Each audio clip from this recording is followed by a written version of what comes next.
first AFC wildcard playoff game will take place on Saturday, January 9th at 4:35 p.m. Eastern Time on ESPN and ABC, with both the Kansas City Chiefs and the Houston Texans hoping to keep their seasons alive. The NFL's third leading receiver, DeAndre Hopkins, is a player to keep an eye on in this game. In last week's game, Houston dominated the Jaguars 30-6, and Kansas City also won last week, defeating the Raiders 23-17.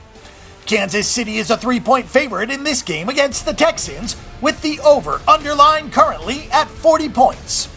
The Kansas City Chiefs did the unthinkable this season as they started 1-5, and then they won their last 10 games to finish 11-5. They split down the middle at 8-8 against the spread. No team in the NFL enters the playoffs as hot as the Chiefs in this moment.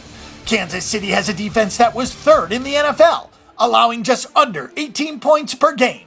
The concern for Kansas City is an offense that does not have any explosive playmakers.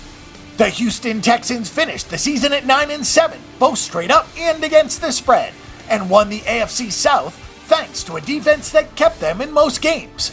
The Texans didn't have much of an offense, but at least they do have quarterback Brian Hoyer healthy, and they have a playmaker in wide receiver DeAndre Hopkins.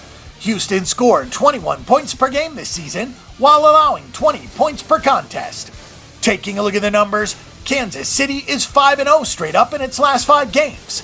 The Kansas City Chiefs are 4-1 straight up in their last 5 games on the road. Houston comes in at 4-1 straight up in its last 5 games at home. Taking a look at the over-under, the total has gone over in 4 of Kansas City's last 5 games when playing on the road against Houston.